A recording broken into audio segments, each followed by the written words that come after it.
अस्सलाम नाज़रीन, मैं हूँ ज़ुबारिया रहमान और देख रहे हैं आप सब लोग मेरा यूट्यूब चैनल। आज बात करने जा रही हैं इस्लामाबाद के इलाके किरपा में होने वाले उस दर्दनाक वाक़ये की जिसमें एक 7 साला बच्ची को जलाकर मार दिया जाता है। और ना सिर्फ जलाया जाता है बल्कि उसकी जलती हुई जिस्म को जलती हुई लाश को कह सकते हैं कि उसको पानी की टैंकी में फेंक दिया जाता है। अच्छा जी, वाक़या क्यों पेश आया, इससे जुड़े जो भी हक़ाइक़ थे वो कल की वीडियो में भी आपके सामने रखने की कोशिश की, लेकिन मेरे साथ मेरी बहुत ही करीबी दोस्त मौजूद हैं इकरा नासिर, और इनका सबसे पहले तो बहुत शुक्रिया अदा करूंगी और बताती चलूँ कि ये कल उस बच्ची के घर गई हैं, इन्होंने पूरी कवरेज की है, उनके वालिदैन से बात की है। तो इकरा मुझे बताइएगा कि क्या कहना है उनके पेरेंट्स का कि आखिर इस वाक़ये के पीछे वजह क्या बनी है।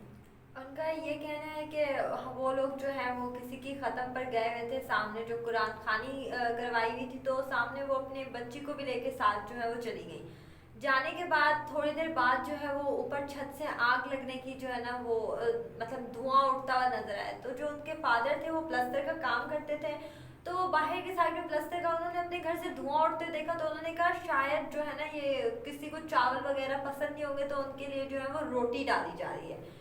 तो कहते हैं कि जब मैंने काफ़ी देर धुआं उठता हुआ देखा तो मैंने कहा तंदूर में जो है वो इतनी देर किस तरह से धुआं उठ रहा है, और ये मतलब क्या अजीब सी आग जो है जले जा रही है जले जा रही है। वो कहते हैं फिर मैंने ऊपर आके देखा तो जो है वो सिर्फ कपड़े और बांस मतलब जो चरपाई के जो बांस होता है ना वो जल रहा था। तो वो कहते हैं कि मैंने कहा चलो ये चीज़ें जल रही हैं, किसी ने आग लगा दी होगी और कोई जो है वो चला गया होगा।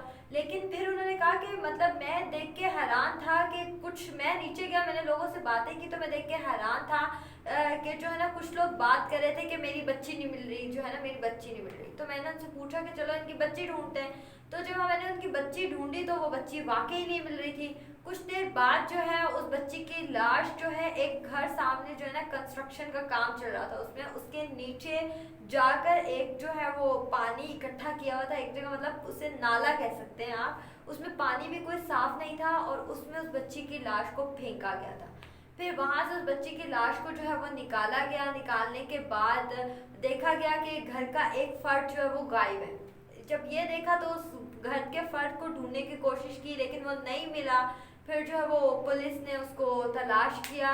तलाश करने के बाद जो है उनको लेके जाया गया, उनको मतलब पुलिस स्टेशन लेके जाया गया। पुलिस स्टेशन लेके जाने के बाद एफआईआर वगैरह में चेक किया तो सब कुछ मतलब उनके खिलाफ। अब लड़की का ये कहना है कि मतलब अब जो बयान सामने आया है उसके मुताबिक ये आया है कि लड़की और उसका जो है वो उसके साथ जो लड़का मुलव्विस था वो आपस में कुछ नाजेबा हरकतें करते हुए पकड़े गए। बच्ची ने जो है उन्हें देख लिया तो उन्होंने जो है अपनी मतलब इस तरह की अपने आप को छुपाने के लिए, अपने मतलब गुनाह पे पर्दा रखने के लिए उस मासूम बच्ची को जो है वो जलाया और जलाकर फेंक दिया। अब लड़की का कहना है कि ये सब कुछ जो है वो लड़के ने किया है, इसमें मैं इन्वॉल्व नहीं हूँ। लेकिन अब इन्वॉल्व कोई भी हो, मतलब उस नन्ही बच्ची का तो नुकसान हुआ है, उसके साथ साथ उसके पेरेंट्स का बहुत बड़ा लॉस हुआ है। तो ये सब। अच्छा इकरा, ये भी खबर सामने आ रही थी, सुनने में आया था कि बच्ची के वालिदैन ने जो है वो किसी औरत को वहां से भागते हुए देखा। तो आपका कहना है कि वो औरत मिसिंग थी जिसको तलाश किया गया। तो पहले उन्होंने ये भी कहा कि किसी औरत को भागते हुए देखा जो कि गालिबन उनकी पड़ोसन थी। तो ये क्या मामला है? और नहीं, उन्होंने किसी औरत को भागते हुए नहीं देखा। मतलब वो औरत जो थी वो मंजर से उन्होंने देखा कि कोई चीज़ मतलब कोई गायब है तो उसको ढूंढना शुरू किया। तो वो उनका अपना घर का फर्द गायब था तो ढूंढना शुरू किया तो वो नहीं मिला और वो उनके पड़ोसन थी। तो फिर पड़ोसन को जब पकड़ा गया तो फिर उसने मतलब बताया, फिर उस लड़के नवीद को पकड़ा गया। वो दरअसल वो लड़का नवीद भी उन्हीं का ही पड़ोसन मतलब पड़ोस में ही रहता था, सामने ही रहता। और उनका लड़की के बाप का कहना है कि मुझे इल्म नहीं था, लेकिन जो है मेरी बेटी का चक्कर जो है वो 3-4 महीनों से चल रहा था, लेकिन मुझे इल्म नहीं था इस बात का। अच्छा, तो मतलब आपका ये कहना है कि मुल्जिमान जो थे इस केस के वो दोनों पकड़े गए हैं? जी, दोनों पकड़े गए हैं। वो लड़के का नाम तो नवीद क्या था, उन्होंने एतराफ़ जुर्म भी कर लिए पुलिस के सामने, और पुलिस का इस बारे में क्या कहना है? कोई ऐसी इत्तला आपको मिली है वहाँ से?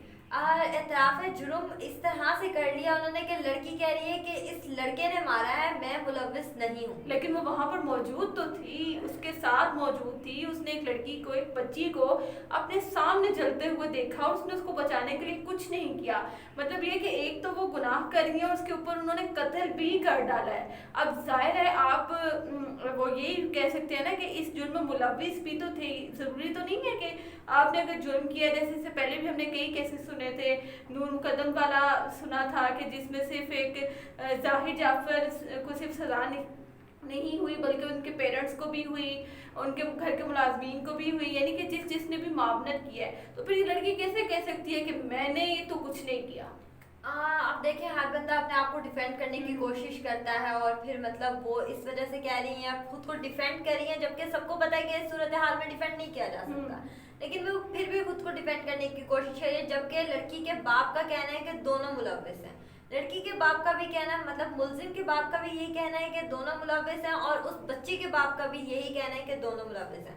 अब वो दोनों एक दूसरे को ब्लेम करें या मतलब लड़की लड़के को ब्लेम करे सिर्फ, तो ये एक तरह से गलत भी है। और हमें सब पता है कि दोनों ही मुलव्विस है, साथ खड़े होने वाला भी उतना ही मुलव्विस होता है जो चुपचाप देख रहा होता है। खैर इकरा, इस नाजेबा फेल में, इस गुनाह में एक मासूम सी कली की जान गई है और इतनी दर्दनाक मौत उसको दी गई है कि आप इमेजिन भी नहीं कर सकते कि कितना वो चीखी होगी, कितना तड़पी होगी और किस तरीके से उसको उन्होंने जलाया और फिर उसको उसकी लाश तक छुपाने की कोशिश की, उसको पानी में फेंक दिया। खैर ये बहुत प्लस पॉइंट है कि मुल्जिमान जो है वो पुलिस की गिरफ्त में आ चुके हैं और यही कोशिश है कि अब उनको सख्त से सख्त सजा दी जाए। ये ना हो कि किसी भी तरह से उनकी बेल हो जाए और वो आज़ाद घूमें। खैर नाज़रीन, बहुत ही दर्दनाक वाक़या था और आपने इकरा से पूरी उनकी तफसील सुनी कि किस तरह से उस बच्ची पर जुल्म किया गया और किस तरह से फिर मुल्जिमान तक पहुंचा गया। इकरा, बहुत शुक्रिया, आपने वहाँ जाके कवरेज की और इनके चैनल का लिंक भी मैं डिस्क्रिप्शन में डाल दूँगी ताकि आप लोग इनके बच्ची के वालिदैन की गुफ्तगू सुन सकें और जो भी मामला वहाँ पर हुआ आपको फुटेज भी देखने को मिलेगी। इंशाल्लाह एक नई वीडियो के साथ आपके साथ फिर से मुलाकात होगी। मुझे दीजिएगा इजाज़त। अल्लाह हाफिज़।